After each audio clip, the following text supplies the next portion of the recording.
See plain കഴിഞ്ഞ ദിവസം 2 സംസ്ഥാന മന്ത്രിമാരെയും വഹിച്ചുകൊണ്ട് അത് അഷ്ടമുടി കായലിലൂടെ നീങ്ങി പറന്നു.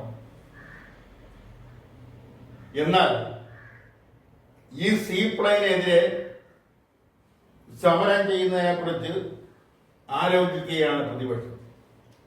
അവരതിനു വേണ്ടി പൊതുയോഗം വിളിച്ചിരിക്കുന്നു.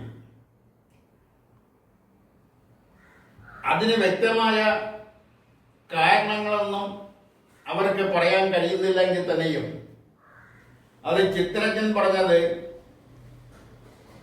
ഡാം സൈറ്റിൽ മാത്രം ഒതുങ്ങി നിൽക്കുകയാണെങ്കിൽ എതിർക്കുന്നില്ല എന്നാണ്.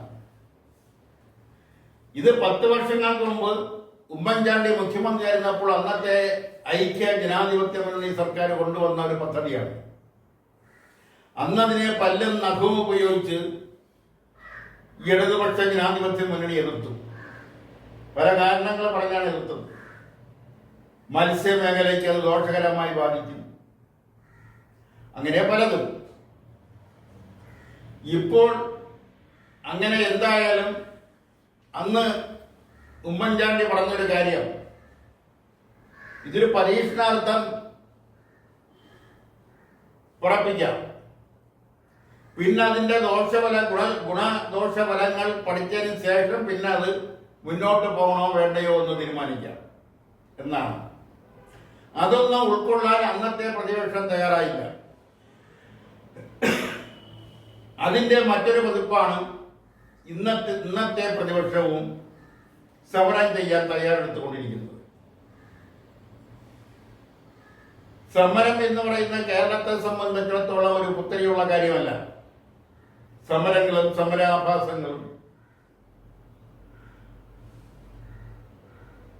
അതുപോലെ തന്നെ പ്രാദേശിക സമരങ്ങൾ, ജില്ലാ സമരങ്ങൾ, സംസ്ഥാന സമരങ്ങൾ, ദേശീയ സമരങ്ങൾ, പണിമുടക്കുകൾ, അങ്ങനെ എന്തെല്ലാം സമരമുറകളാണ് കേരളവും ഇന്ത്യയും കണ്ടിട്ടുള്ളത്, ഇപ്പോഴും കണ്ടുകൊണ്ടിരിക്കുന്നത്.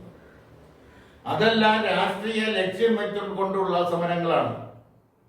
അല്ലാതെ ജനങ്ങൾക്ക് ഉപയോഗപ്രദമാവുന്ന അല്ലെങ്കിൽ ജനങ്ങൾക്ക് പ്രയോജനപ്പെടുന്ന കാര്യങ്ങളെ അല്ലെങ്കിൽ അതുപോലുള്ള മുദ്രാവാക്യങ്ങളെ മുൻനിർത്തിക്കൊണ്ടുള്ള സമരങ്ങളല്ല ഇപ്പോൾ നടക്കുന്നതെന്ന്. പലപ്പോഴും ആ സമരമുഖത്ത് നിൽക്കുന്നവർ തെറ്റിദ്ധരിക്കപ്പെടുന്നവരാണ് ബഹുഭൂരിപക്ഷവും. അങ്ങനെ നിരവധി സമരങ്ങൾ. ഇപ്പോൾ മുനമ്പം സമരം, അതിനെതിരെ ആ സമരത്തിനെ എതിർക്കുന്ന ഒരു വിഭാഗം, അനുകൂലിക്കുന്ന മറ്റൊരു വിഭാഗം, അങ്ങനെ സർവവിധ സമരങ്ങളും അനുകൂലമായും ഒരേ കാര്യത്തിന് വേണ്ടി തന്നെ അനുകൂലമായും പ്രതികൂലമായും സമരങ്ങൾ നടത്തുന്ന ഒരു പതിവ് കേരളത്തിൽ തുടർന്നുകൊണ്ടേയിരിക്കുന്നു. എന്താണ് അനിവാര്യമായ സമരം? സ്വാതന്ത്ര്യ സമരത്തിന് അന്നത്തെ ഏതെങ്കിലും പ്രമാണീയ കത്തം വാങ്ങിക്കൊണ്ട് അല്ലെങ്കിൽ അതുമായി ബന്ധപ്പെട്ട ഏതെങ്കിലും സംഘടനയുടെ കത്തം വാങ്ങിക്കൊണ്ട് ഇന്ന് സ്വാതന്ത്ര്യ സമര പെൻഷൻ വാങ്ങുന്ന നിരവധി പേരുണ്ട്. കേരളത്തിൽ സ്വാതന്ത്ര്യ സമരം ഉണ്ടായിട്ടുണ്ടോ എന്ന് ചോദിച്ചാൽ പെട്ടെന്ന് ഉത്തരം തരാൻ കഴിയില്ലെങ്കിലും അങ്ങനെ ഒരു സ്വാതന്ത്ര്യ സമരം കേരളത്തിൽ നടന്നിട്ടില്ല എന്ന വിലയിരുത്തലുകളാണ് പിൽക്കാലത്തുണ്ടായത്. ഇവിടെ നടന്നിട്ടുള്ള സമരം എന്ന് പറയുന്നത് ജാതി വിഭജനത്തിനെതിരെയുള്ള സമരം, പൊതുവഴിയിലൂടെ നടക്കുന്നതിന് വേണ്ടിയുള്ള സമരം, ക്ഷേത്രങ്ങളിൽ പ്രവേശിച്ച് അവിടുത്തെ ദൈവത്തെ അല്ലെങ്കിൽ ദൈവത്തിന്റെ പ്രതിരൂപത്തെ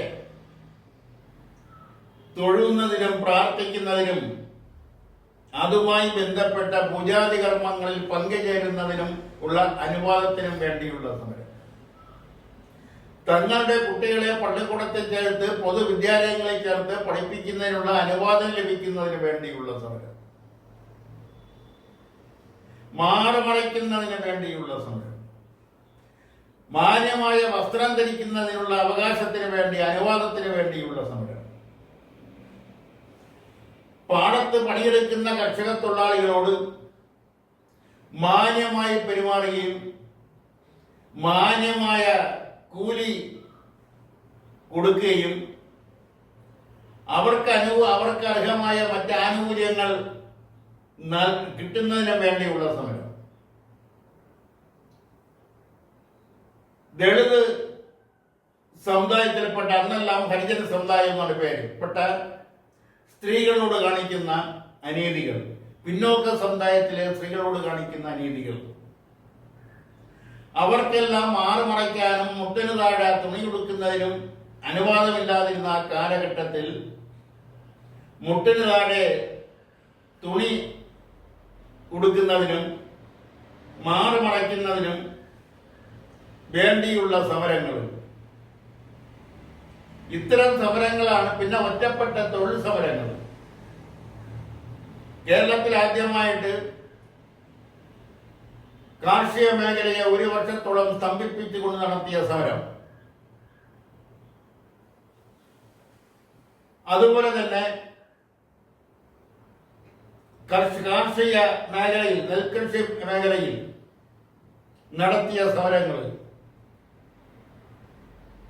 കയർ മേഖലയിൽ നടത്തിയ സമരങ്ങൾ, കശുവണ്ടി മേഖലയിൽ നടത്തിയ സമരങ്ങൾ, ഇതുപോലുള്ള ഒറ്റപ്പെട്ട ബീഡി മേഖലയിൽ നടത്തിയ സമരം, ബീഡി കമ്പനി പിടിച്ചെടുക്കുന്നതിന് വേണ്ടിയുള്ള സമരം, ഇത്തരം ഒറ്റപ്പെട്ട സംഭവങ്ങളാണ് കേരളത്തിൽ നടന്നിട്ടുള്ളത്.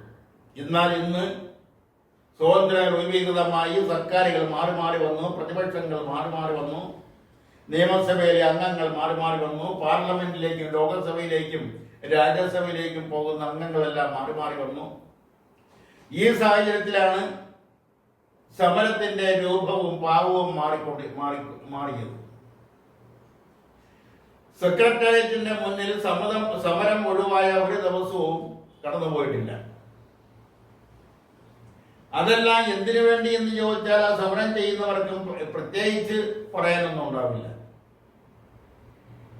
തിരുവോണത്തിന് പട്ടിണി സമരം നടത്തിയവരാണ് മലയാളികൾ. ഇപ്പോഴും അതിൽ വലിയ മാറ്റമൊന്നുമില്ല.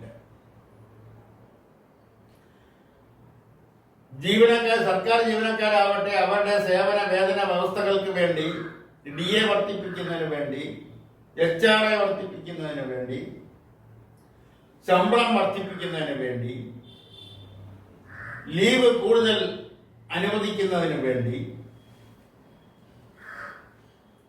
അതുപോലുള്ള ഡൈസ്രോൺ പിൻവലിക്കുന്നതിന് വേണ്ടി ഉള്ള സമരങ്ങളെല്ലാം മുറ പോലെ സർക്കാർ ജീവനക്കാരും നടത്തുന്നുണ്ട്.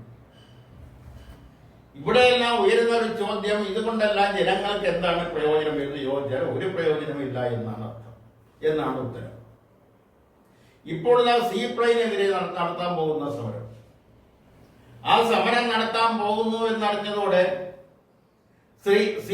സീപ്ലെയിൻ ഒരു പരീക്ഷണ പറക്കൽ മാത്രമാണ് നടത്തിയതെന്നും അതിൽ എന്തെങ്കിലും പോരായ്മകൾ ഉണ്ടെങ്കിൽ, തെറ്റുകുറ്റങ്ങൾ ഉണ്ടെങ്കിൽ മത്സ്യമേഖലയ്ക്ക് അത് എത്രത്തോളം ദോഷം ചെയ്യും എന്നതിനെ കുറിച്ച് പഠിച്ച് ആ പഠന റിപ്പോർട്ടും എല്ലാം വെച്ചുകൊണ്ട് ചർച്ച ചെയ്ത് ഒരു ഒത്തുതീർപ്പുണ്ടാക്കിയിട്ട് ഇനി സീപ്ലെയിൻ സർവീസ് നടത്താമെന്നുള്ള ഒരു ധാരണയിലാണ് സർക്കാർ എത്തിയെന്നാണ് തോന്നുന്നത്. എന്തായാലും മറ്റൊരു സമര മുഖം സീപ്ലെയിൻ തുറപ്പിക്കുമെന്ന കാര്യത്തിൽ സംശയം വേണ്ട. ടൂറിസം വികസനത്തിന്റെ, വിനോദസഞ്ചാരത്തിന്റെ വികസനത്തിന് വേണ്ടി, വിനോദസഞ്ചാരികളെ ആകർഷിക്കുന്നതിന് വേണ്ടി ആണ് സീപ്ലെയിൻ തുടങ്ങിയത്. അല്ലാതെ സാധാരണ ജനങ്ങൾക്ക് യാത്ര ചെയ്യുന്നതിന് വേണ്ടിയല്ല. അപ്പൊ ടൂറിസം വികസനവുമായി ബന്ധപ്പെട്ട് ആഭ്യന്തര ടൂറിസത്തോടൊപ്പം തന്നെ വിദേശ ടൂറിസം, വിദ്യാഭ്യാസ ടൂറിസം, ആരോഗ്യ ടൂറിസം, സ്പൈസസ് ടൂറിസം, അങ്ങനെ വിവിധ ടൂറിസങ്ങൾ ഇപ്പോഴുണ്ട്, പുതിയ പുതിയ പേരുകളിൽ. ഫാം ടൂറിസം, മോഡൽ ടൂറിസം, അങ്ങനെ പലതരത്തിലുള്ള ടൂറിസം. ആ ടൂറിസത്തിന്റെ വികസനത്തിന് വേണ്ടി ടൂറിസ്റ്റുകളെ, വിനോദസഞ്ചാരികളെ ആകർഷിക്കുന്നതിന് വേണ്ടിയാണ് സീ പ്ലെയിൻ എന്ന പദ്ധതി ശ്രീ ഉമ്മൻചാണ്ടിയുടെ ഭരണകാലത്ത് നടപ്പിലാക്കാൻ പരമാവധി ശ്രമിച്ചത്. അതാണ് അന്നത്തെ പ്രതിപക്ഷം, ഇന്നത്തെ ഭരണപക്ഷം അതിനെ എതിർത്ത് അത് തുടങ്ങാതിരിക്കുന്നതിന് വേണ്ടിയുള്ള, അത് തുടരാൻ കഴിയാത്ത ഒരു സാഹചര്യം സൃഷ്ടിച്ചെടുത്തത്. അതേപോലെ തന്നെയാണ് ഇന്നത്തെ പ്രതിപക്ഷവും ഈ സീ പ്ലെയിൻ സർവീസ് തുടങ്ങാതിരിക്കുന്നതിന്, അതുകൊണ്ട് സർക്കാരിന് രാഷ്ട്രീയ നേട്ടം ഉണ്ടാവാതിരിക്കുന്നതിന് വേണ്ടി അതിനെതിരെയുള്ള സമരവുമായി അവർ രംഗത്ത് വരാൻ പോകും. ഇതെല്ലാം മുന്നിൽ കണ്ടുകൊണ്ടാവണം സർക്കാർ, അവർ പ്രതിപക്ഷങ്ങൾ പറയുന്ന പോലെ മത്സ്യമേഖലയ്ക്ക് എന്തുമാത്രം ദോഷം ചെയ്യുമെന്ന് പഠിച്ചതിന് ശേഷം ആ ദോഷങ്ങൾ പരമാവധി ഒഴിവാക്കിക്കൊണ്ട് ഒരു ചർച്ചയിലൂടെ പുതിയ സമവാക്യം ഉണ്ടാക്കിക്കൊണ്ട് സീ പ്ലെയിൻ സർവീസ് തുടരാം എന്ന നിലപാടിലേക്കാണ് സർക്കാർ എത്തിയിരിക്കുന്നത്. എന്തായാലും ഈ സമരം ഒഴിവായ ഒരു പദ്ധതി കേരളത്തിൽ നാളിതുവരെ നടപ്പിലാക്കിയതായിട്ട് അറിവില്ല. പല പദ്ധതികളും ആ പദ്ധതിയുടെ ചർച്ചയുടെ ആരംഭം മുതൽ അതിന്റെ പ്രവർത്തനം തുടങ്ങുന്നതിന് മുമ്പ് തന്നെ, ആലോചന തുടങ്ങുന്ന സമയത്ത് തന്നെ, പ്രവർത്തനം തുടങ്ങുമ്പോൾ തന്നെ, നിർമ്മാണ പ്രവർത്തനം നടന്നുകൊണ്ടിരിക്കുമ്പോൾ തന്നെ സമരങ്ങൾ രൂക്ഷമായി വരാറുണ്ട്.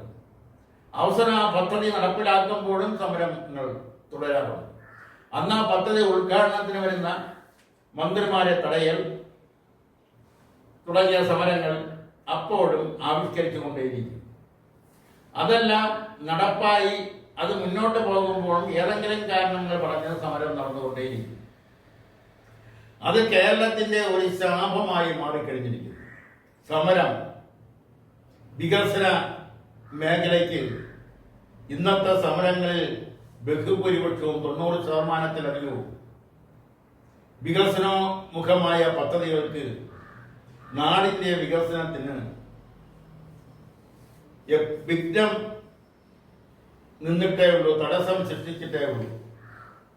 അതുകൊണ്ട് ഈ സീ പ്ലെയിൻ, അതിനു വേണ്ടി വന്ന കോടിക്കണക്കിന് രൂപയുടെ ചെലവ്, ആ ചെലവെല്ലാം പരിഗണിച്ചുകൊണ്ട് അതിൽ പോരായ്മകൾ ഉണ്ടെങ്കിൽ പ്രതിപക്ഷങ്ങളും ഭരണകക്ഷി നേതാക്കളും ഒരുമിച്ചിരുന്ന് ചർച്ച ചെയ്ത് ഇരുവിഭാഗത്തിനും പറയാനുള്ള കാര്യങ്ങൾ പറയുകയും അത് കേൾക്കുകയും അതിലൂടെ ഒരു സമവാക്യത്തിലെത്തി ഒരു ഒത്തുതീർപ്പിലൂടെ ഈ പദ്ധതി ആവിഷ്കരിച്ച് മുന്നോട്ട് പോകണമെന്നാണ് ഈ അവസരത്തിൽ കേരളീയ ദർശനം സർക്കാരിനോടും പ്രതിപക്ഷത്തോടും ആവശ്യപ്പെടാനുള്ളത്. നന്ദി, നമസ്കാരം.